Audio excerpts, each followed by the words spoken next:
We need to talk about Druid, because it's in a terrible place for leveling during the beta.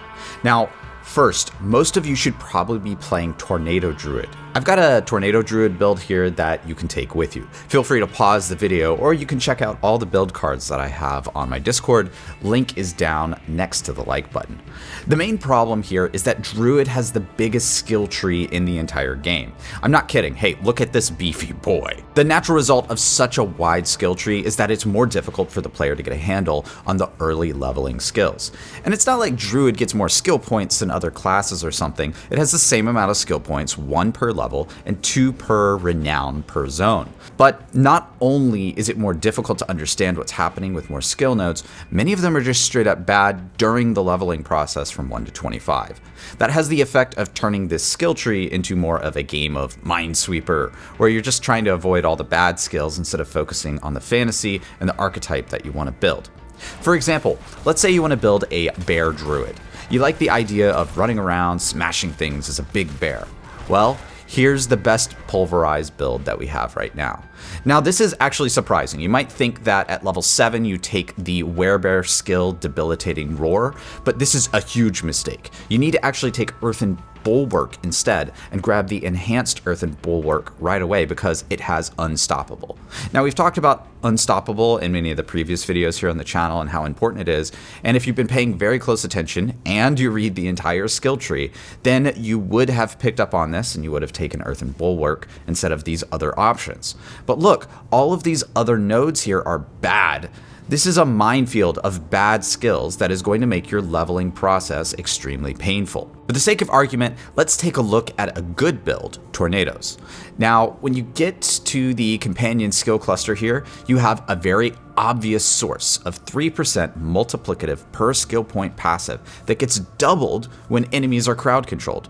This is an easy auto include in any ranged style build like Tornadoes for 18% multiplicative damage. Now, what if instead we don't take this passive and as a Tornado build we use something else? Well, it turns out we're totally fine. If you head back up the skill tree, there are some choices here that can increase your spirit generation or increase damage for core skills that help still nearly just as well. Both werewolf and werebear builds have some extreme survivability issues in melee combat during the leveling phase of the game. Now, that's probably entirely expected, but this feels especially bad on Druid right now because for these melee builds you have to use your basic skill quite a lot. That's in stark contrast to the Barbarian, who eventually gets a lot of resource generation from either taking damage or from upgraded skills like Leap that can really pump in some juice into that resource battery for the class. Generating resource from these melee skills puts your character at a ton of risk, especially on boss battles, and that's where we see Barbarian and Druid suffer the most. In stark contrast to this, if you take up Wind Shear or if you just take a general Wind Druid kind of build, then you can cast at range, and that's actually quite incredible for generating resource quickly and for doing tons of damage. In fact, if you take a look at our optimized Shred build here, you'll notice that we do a lot of avoiding werewolf skills wherever possible. Usually when we open a new skill cluster, there's a much better non-werewolf choice, like Earthen Bulwark with Unstoppable, or Wolves, Ravens, or even Hurricane. Yeah, that's right. Pure werewolf skills are so bad that we're taking Wind Druid skills later in the tree just to avoid all of these landmines that the werewolf sort of archetype has entirely. I think for a lot of players, this could be very difficult to discover without a very clear build guide. Many players still don't use build guides and they just want to build something that sort of fits their idea or their fantasy for the character. And for every other class in the game, that does actually seem to be a viable option, at least during the leveling phase.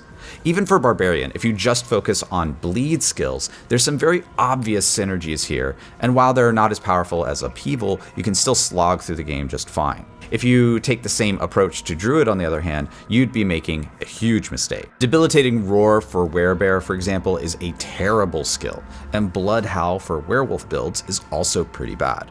Rabies and this group of werewolf passive skills down here are also a pretty poor choice on the Wrath tree, and in fact Hurricane is so strong that nearly every build should take it.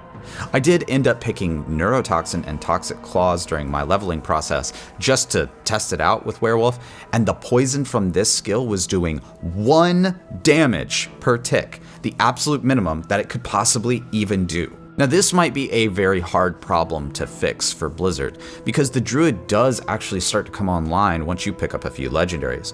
Shockwave for Werebear Druid, in fact, is really great, for example, and in fact, many of the mechanics for Werebear in particular are really strong, more towards the sort of like later game. One observation I've had for Diablo 4 so far is that percentage-based fortify gain that's based on your maximum life is a very strong mechanic, and Werebear has that all over the skill tree.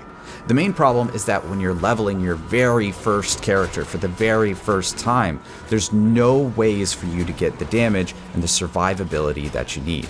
So these mechanics, while they're strong, don't do much until you can get the whole build online. I'm sure that at level 50, Werebear Druid will actually be quite strong.